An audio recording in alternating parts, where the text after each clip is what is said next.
we're going to talk and just kind of, each of us is going to have a certain section. But I'm going to start, but I'm going to start with a quiz. So you can see all the co-authors on this presentation. So what are the three graduate students? Who are the three graduate students? Right, so Ana Lu, Natalie, and Eduardo, right? Okay, well, who are the two UF faculty? Good. Who is the WWF employee? Ricardo Mello. Who are the two EMBRAPA employees? Fernanda and Lucia. And who are the 5 alumni? That's a trick question. 5 alumni. Oh. Jon. Ricardo. And Natalie. Oh. So Karen, Jon, Denyse, Ricardo, and Natalie. Right. Good, you passed. Okay. So what we wanted to talk about today is a workshop that we had last summer in Acadie. And we're going to just talk a little bit about why, what was our logic, and what we did, and some of the outcomes of that workshop. So starting off, I wanted to also ask, so this has to do with logging in protected areas. And I wanted to ask, so what are some of the pros and cons of logging in Amazon? Why would you log in Amazon? What are some of the pros and what are some of the cons? Just quickly. Established markets. Established markets, okay. What else? Why would you want to log? A lot of trees. A lot of trees. There's a lot of lumber out there. What else? Better livelihoods potentially. Yeah. What else? Yeah, Zach. Expensive hardwoods. Very expensive hardwoods that have a good market. What are some of the cons? Why doesn't everybody log then? What are some of the cons? There's legal restrictions. What else? You need equipment. You need capitalization typically. What else? Absolutely. And what's one of the major drivers of deforestation? Logging and roads. And logging often is kind of one of the first steps to developing roads. You often have to develop roads. So these are some of the pros and cons. Just wanted to kind of get us thinking about it. And what we're specifically talking about is logging for conservation, logging within protected areas, and specifically within extractive reserves is what we're talking about, which is a type of protected area. It's a type of sustainable use protected area, right? And so we're talking about logging for conservation, where we're going to be doing timber extraction for commercial use, and it's just been recently approved within these particular protected areas, within these extractive reserves. And the idea is that this logging will help mitigate forest degradation and deforestation. It's going to incentivize, the idea is conservation of standing forests, making those standing forests valuable. And finally, to promote well-being, as Christina was saying, livelihoods, trying to help people with their livelihood. So now we're moving on.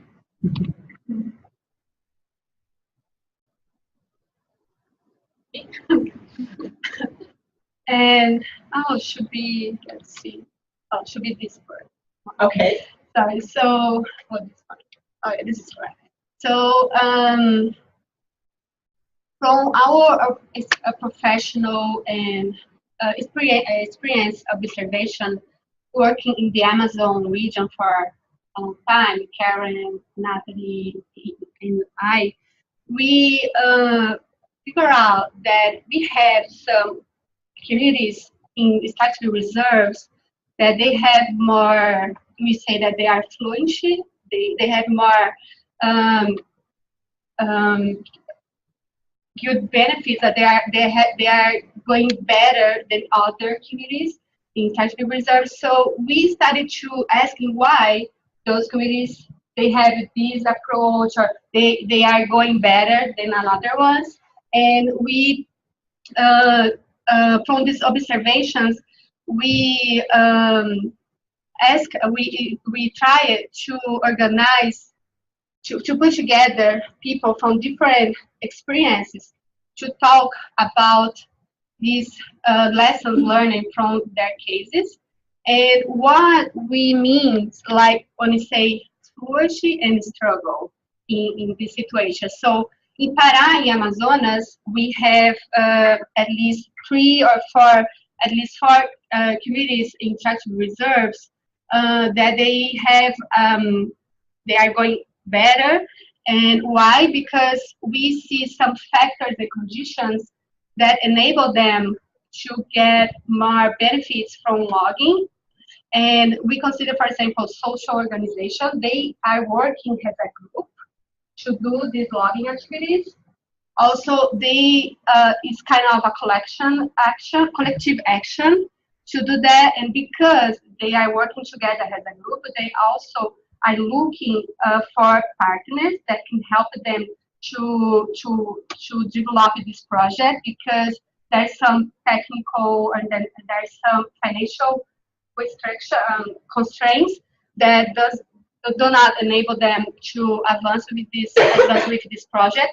So they started to find more partners to work with them, and it wasn't external people going to their communities say, hey, I want to be your partner. It was the hope that they was going to the government, they were going to government and NGOs and the external partners asking for partnership. So this is a kind of difference from the other cases. And also, they participate in the decision-making process.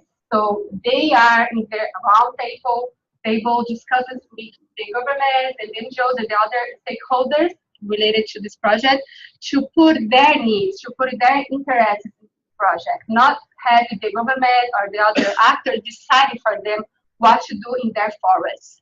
Also, because they are participating in this decision-making process, they are trying to include more local technology in those kind of projects, and we can see later what kind of technology they are using, and use their local knowledge, integrating local knowledge with the technical and knowledge from universities and things like that. And so, and now also they have high participation logging activities, so they are doing the log, not the timber company doing for them. They are engaging activities, and also they are sharing the benefits in a collective level. For example, they are putting the money from the timber management in education, in health care, in agriculture for food security. So they are seeing in a collective way. And in the other case, I don't know if in Acre. So in Acre, there's a much more, at least in the cases that we looked at, a much more top-down approach to developing these logging projects. And the community members, first of all, they didn't really participate much in the decision-making process because it was presented to them. And there was also disagreement within the community. People generally did want an extra source of income, or that was a benefit of the logging project that was proposed to them. But there was a lot of disagreement as to how the logging project could go, or what they would want locally compared to the more conventional logging methods, collective logging, but yet it's machinery and it's conventional logging. And so, yeah, that's kind of top down versus bottom up in that. Put it more complex. Thank you. Yeah. Okay. So those are the cases that you are talking about. So we have the Tribal Reserve Mapuá in Pará State and also Verde para Sempre, and you have Ituxi in Amazonas State. So those cases, we consider that they are flourishing, and here in Chico Mendes, that they are struggling with this project. And in gray, we see the deforestation arc, and they are under this threat, pressure too. So this is important to do that. So based on those kind of the observations of our collective experiences, we put together a little working group. We wrote a proposal to apply for the Marianne Schmidt Innovation Award. and to put on this workshop. That was sort of the concrete goal we had in mind. Yet we had sort of other thinking that kind of goes along with it that we'll get into. So that's sort of the steps so far. So the workshop objectives that we had outlined, we saw this the award as an opportunity to respond to this observation just with the relatively small fund, but to get kind of the wheels in motion, because we wanted to link actors from Haku's forestry sector, where the workshop would be hosted, with these cases from other parts of the Amazon region that had more positive experience with their logging projects.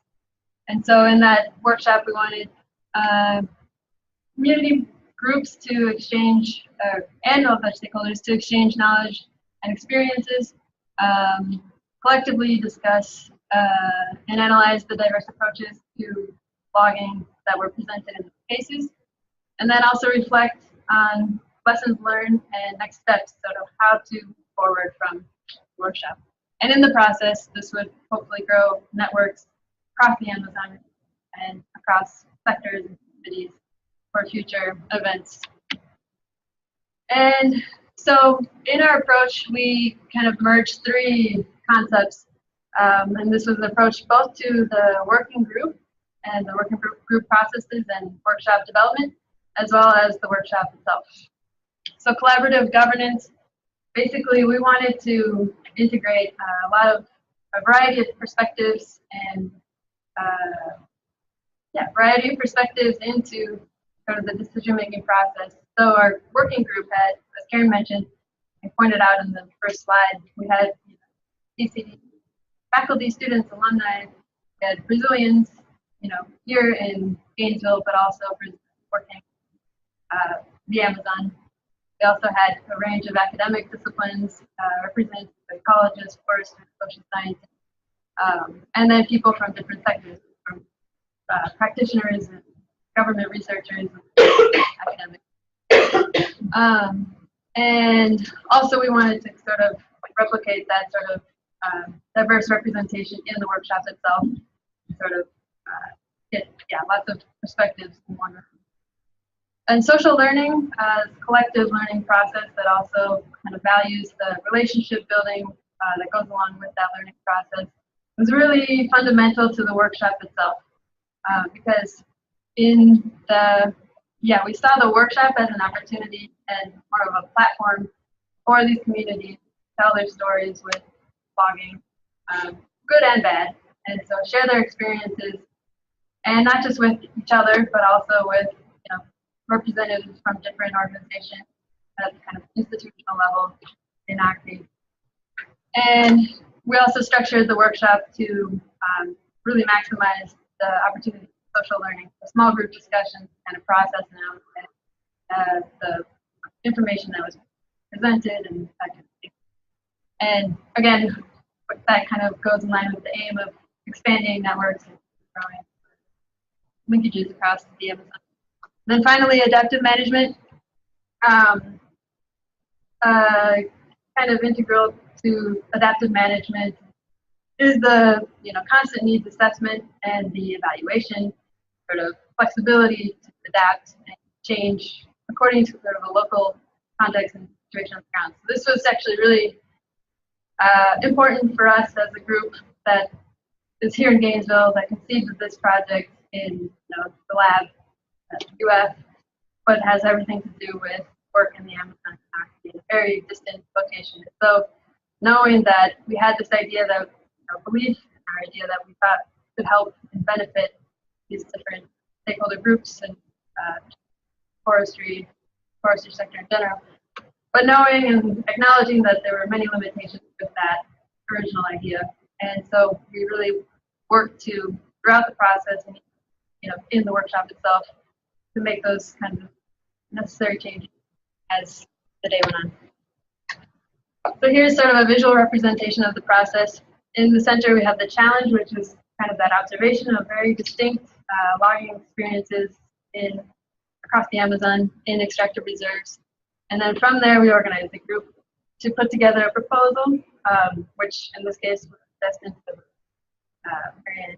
Award. But then after we had submitted the proposal and spoke with Ricardo Mello who is based in Brasilia and the Amazon, kind of suggested that, this is a great idea, but, it would really benefit from a more proper needs assessment in Acre. And so from there, did a little needs assessment and decided to send Denyse Mello to Acre to kind of conduct some informal kind of personal interviews with a couple of key stakeholders. And so from that, we, during those interviews, she kind of gauged interest in the idea of the workshop. She also assessed the kind of concerns of people with that idea, but also kind of what more to integrate in workshop planning. And then also probed for interested partners. Is this something you'd be interested in? Can we have your support? And would you like to join us in the planning process? So she really, in that series of interviews, brought together more partners, from which we reorganized and had, in the process, kind of expanded our working group network. And then from there, we assembled, new resources and sources for resources and support from those, partners based in Brazil. And then prepared for the workshop. And then again, right before the workshop, there was another needs assessment that took place, because the workshop was 2 days, but there was 1 day, kind of pre-workshop day, that was kind of open, but it was a perfect opportunity to work with community members that were to present the following day. So that was sort of based on a needs assessment by the working group or the workshop organizers with the community members, sort of what can we do to help prepare for the presentations, get people comfortable with talking about logging and talking with each other and sharing and opening up. So it also was a way for them to sort of feel more confident about the presentation. And then the workshop took place, which probably here will describe in further detail. But then following the workshop, the group kind of got together again. We assessed or consolidated the different, new knowledge and materials that were generated from the workshop and put those together into a summary report of the workshop that was then distributed to different participants and stakeholders in August, so a couple months later. So in general, you can see that we have the sort of process based on those 3 sort of general concepts. But we have working group processes in the blue that sort of describe what we do in the working group in preparation for kind of multi-stakeholder events.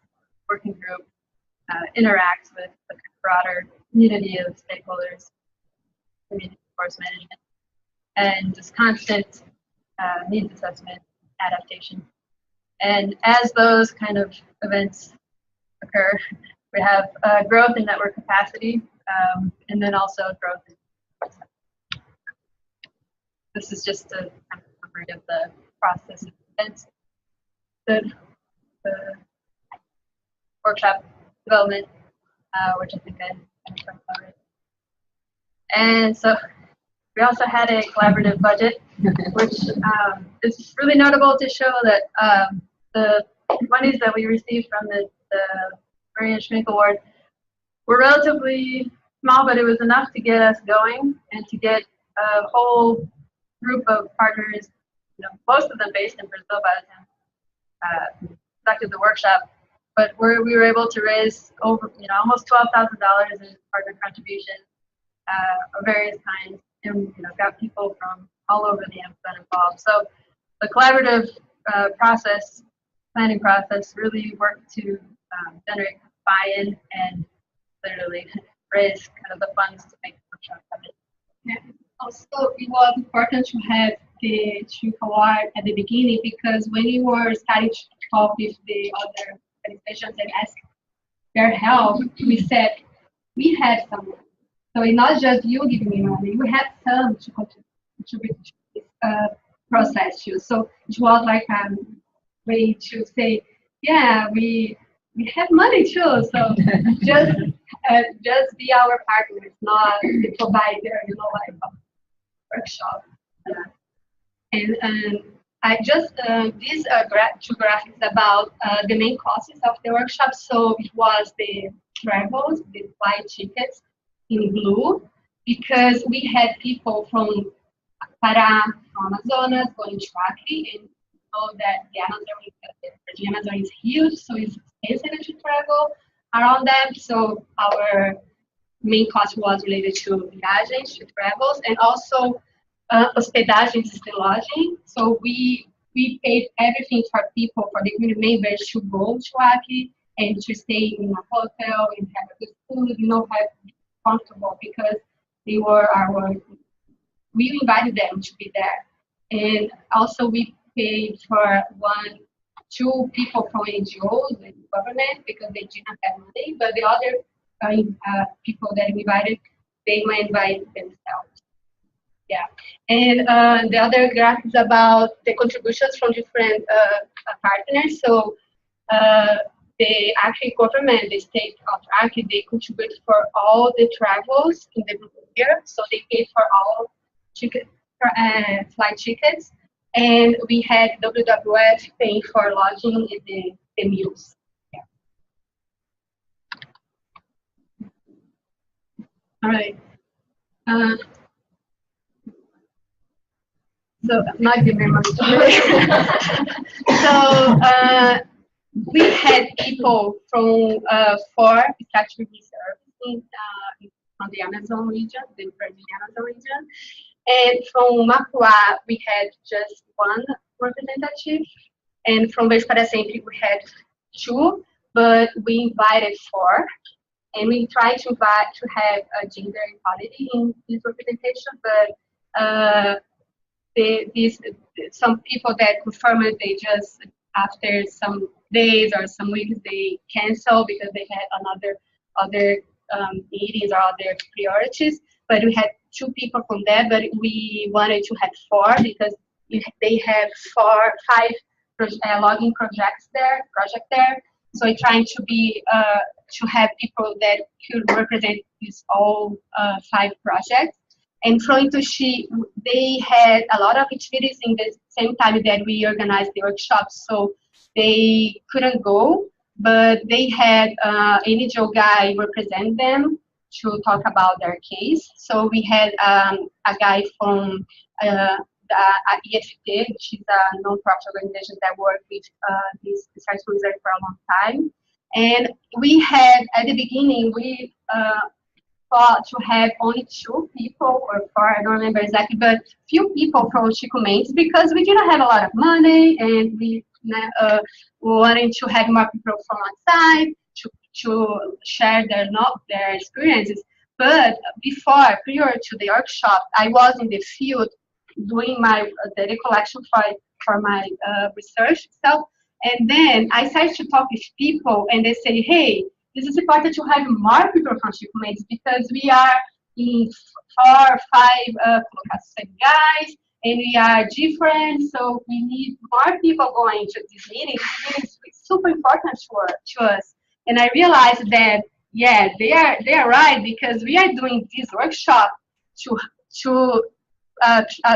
bring some information for them, for Chico Mendes. So I come back to Rio Branco after my visits to Chico Mendes, and I started to talk with our team, and also to get more money to pay all these costs to bring people from Chico Mendes. So at the final, we had 6 people, but invite 8, but only 6 people, because I remember Luis, other people confirmed but didn't go. But it's okay, it's part of this process. So have flexibilities in this process, it's important, because we thought in one agenda, we thought we have only 2 or 4 people, and then we changed during the process, and it was important to have their representation there, and also to attend their demand, their interests, their needs. So it was. And also have more people from governments and from universities and NGOs from Acre, but also some from Pará, from Amazonas, and from São Paulo. Some organizations that work in São Paulo are based in São Paulo, but work in the Amazon. So I'll explain a little bit of like the workshop itself. So those were the agendas for day 2 and 3, the 2 days from the workshop. We would start with a opening ceremony, have a getting to know each other for all participants, present the cases of 2 of the resecs, and then have small groups reflections to kind of stimulate the talk between community members and other stakeholders in the workshop. Lunch, another case, presentation of another case, and then again the same reflections to this case. A presentation of the working group that works in the Marajó Island, and in the closing for this day.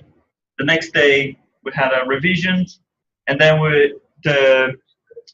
those are the cases from the Chico Mendes Reserve, from the Acre Reserve. They present also the reflections. This was the guy from the NGO that presented from Itushi. He made a more technical discussion about some techniques that were applied in the logging areas in Amazonas and Pará, because some of the community members, they asked, like, we want to see more or less like how they do it, because they were not using these big machines. They were doing small scale, so they had like different methods, and he also explained different, like how they like a trial and error from different methods they use. After lunch, we did a scenario of community forest management. I'll explain more about that in a minute. And also like next steps, how to what are the next steps after the workshop. So as you can see, we only had agenda for like day 2 and day 3, because day 1, as Natalie mentioned, was not in the agenda until a couple of days before the workshop, because we realized the need for having a day previous to the workshop is to kind of help the community members to organize their presentations, because they were the ones presenting to the public. So we kind of, so we would help them to prepare the presentations, and also we try to assess a little bit how each logging project was. We tried to create like a matrix with common factors from each logging project, but each project is so particular to each case. It was impossible to create like a common matrix, so that was left behind. So by the end, we create a timeline where they will say like when the community had the feeling of, oh, we want to start logging, and then like when they actually like went to seeking for help from NGO or other stakeholder, when they got the license to log, or when they start logging, if they already are logging. And that's the first day of the workshop. That was the opening ceremony. So I just want to express a little bit of like, with the group who was there, besides the all community members. So we had Karen representing like academia. We also had representatives from the Federal University of Acre in the group, not in the opening ceremony. We had the adjunct secretary of the Environmental State Secretary. Jack, he's the director of EMBRAPA, right, Jackson? Second. Yeah, second in command. Cristina, she's from the Instituto ICMBio, is the federal institute that organize and take care of the conservation units. In our case was the structured reserves. Patricia Hegu, she's prosecutor, public prosecutor, and Ricardo Mello from WWF. There was like a important group, like giving their time to go there and like to make that important workshop, and that was the setting of like most of the workshop, like presenting. That was Denyse Mello giving the initial instructions. She's like amazing facilitation skills, and I like this photo because represent like public servant, community members, academia, and NGOs. Like, and that was the group in there. Okay. And then the community members presenting each case and talking about how specific they were, like if they had external money, how they get that, how was their logging process. That's the EFT technician presenting E2C. Those are the small groups discussions. After each case or two cases, we will separate in small groups, and like each group had a guiding question.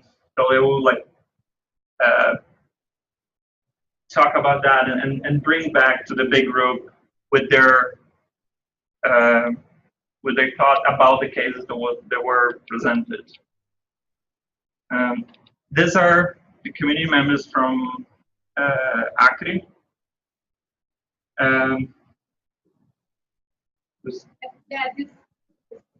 It was kind of like by the end of the workshop, they were kind of realizing how much they've learned in the workshop, and because they had this top-down approach,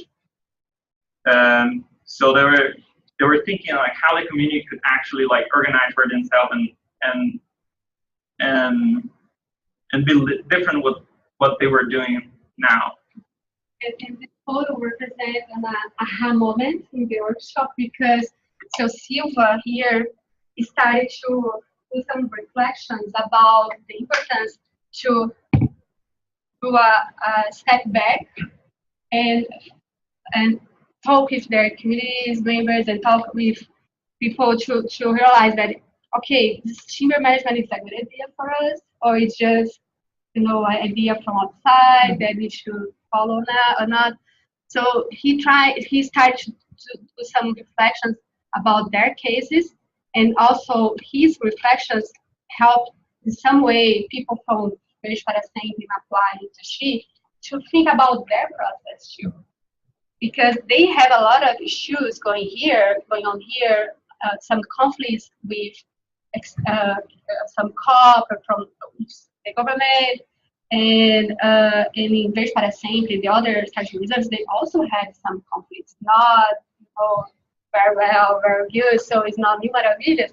They had some things there going on too. So all these kind of reflections in this haha moment help everybody to realize that we should have a lot of conflicts going on in timber management, in statutory reserves.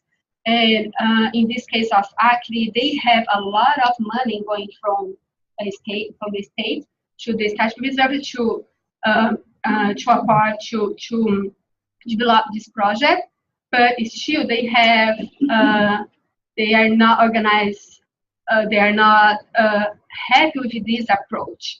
And in the cases of Flourish para Sempre and Tuxi, they didn't have this amount of money going from the external actors, but they started to work together with some NGOs to write proposals and submit it to some funds from federal funds, and they're having these funds, and they feel like these funds is not just going from somewhere, but they write the proposal, they are fighting for this fund, so they feel more they have this more belonging feeling of they are doing that, not someone is just bring the idea or just bring the money to do for them.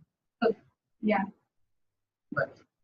Speed up a little bit. So that was the result of one of the guiding questions, and like the group returned kind of like, oh, we think external money is good. It was important for the community, but it's important not to become dependent of the external flow, external income flow. And also, it's not here, but they said they also didn't want logging to be their primary activity. It was a complementary activity, and they had that very clear. So that's the scenarios example. So we asked them to, like, people from Pará and people from Acre to develop like two futures for the community forest management.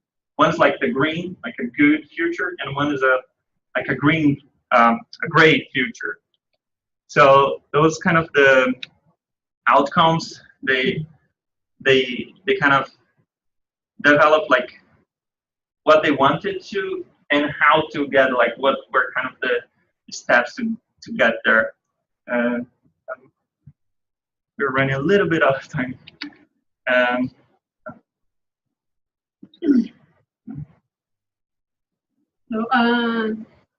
So we can say that the workshop was a success because we have really good feedbacks from the community members and from the other people that participate in this event, and we could see that people were change their knowledge, their experience, because we had these formal moments during the workshop, which the community members explaining their experience and the discussion groups, but also during the breaks, we could see the community members talk with each other all the time and talk with the other people. So it was amazing to see this exchange flowing during all the process.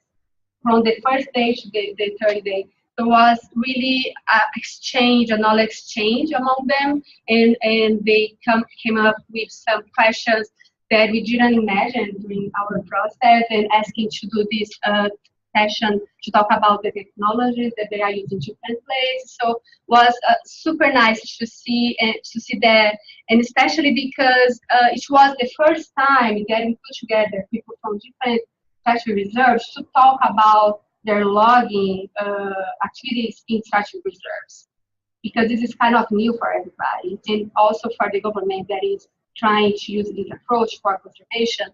So not only we had this knowledge change and experience exchange among the community members, but also with the government and people from NGOs, and for us too from the university, and yeah.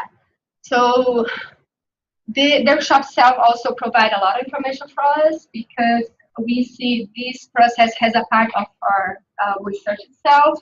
And from this experience, for example, I got inspired to do community exchange as a method of my research. So while you have three statutory reserves visiting each other's community to see what is a logging activity in their area, and talk about this process, and talk about the main challenge and how they are dealing with that. So this helped to also improve doctoral research. So it was nice to have these improvements. So this is some people that participated in the workshop. We had more at the beginning. It's also like that. So in the beginning, we had almost 100 people in the first day. In the second day, with the opening session. But at the end, we had community members and other people participating and take this beautiful photo. And this is the team that organized it in those days. But also we had Natalie, we had Jon Dain, we had Ricardo is not here, but participating the first 2 days. So we worked in a collaborative way, and we had a lot of things to do in the same time to facilitate the workshop, to pin the logistics part, the food, the transportation, all, So we divided our team very well, and also incorporated Juliana that write all the time to do this memoria, Fernanda and Juliana. So we had more people help us, and we have this beautiful document that It's really nice to understand and to see all things that we discussed during these days. And has researchers also, we applied some questionnaires before the workshop and after the workshop, and we are going to try to write some article about that, this experience with a method, a scientific method. So also worked well, and we have a lot of help from TCG too. And so we had, this is not for the first day, but in totally that we consider participating all the exchange, the workshop exchange. We had 54 participants from communities, government, education groups, private sector, civil society, academia, NGOs. And so we have this ongoing research about these long-term partnerships and alternative scenarios to work with timber in cultural reserves.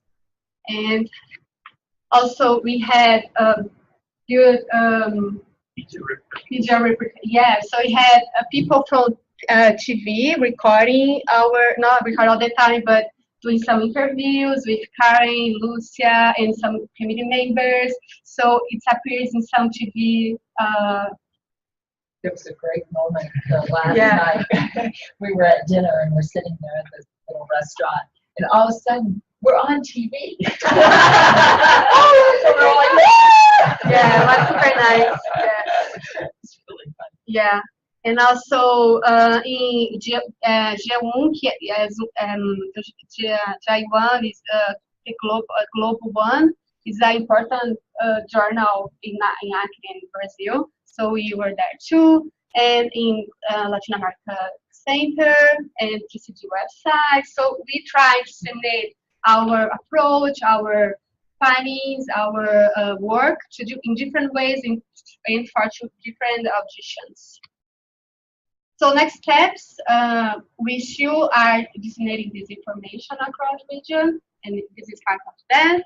And we are trying to cultivate these existing partnerships, but also creating new partnerships, because in the future we want to do this caravana, which is because this is the community members, they asked us to do this kind of meetings more times, and having people from outside going into the cities to talk with everybody from not only the representatives. So we are thinking to do this caravana in next year. So we have people from different sectors.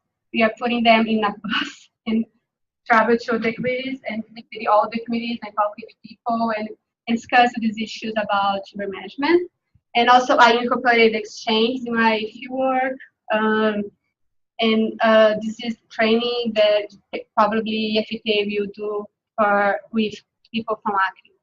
So we had some things after these discussions and new partnerships creating with this workshop. And this is our partners. So we can see we had a lot of partners help us and supported this idea. And we still have some contact with them, and we're trying to maintain this relation.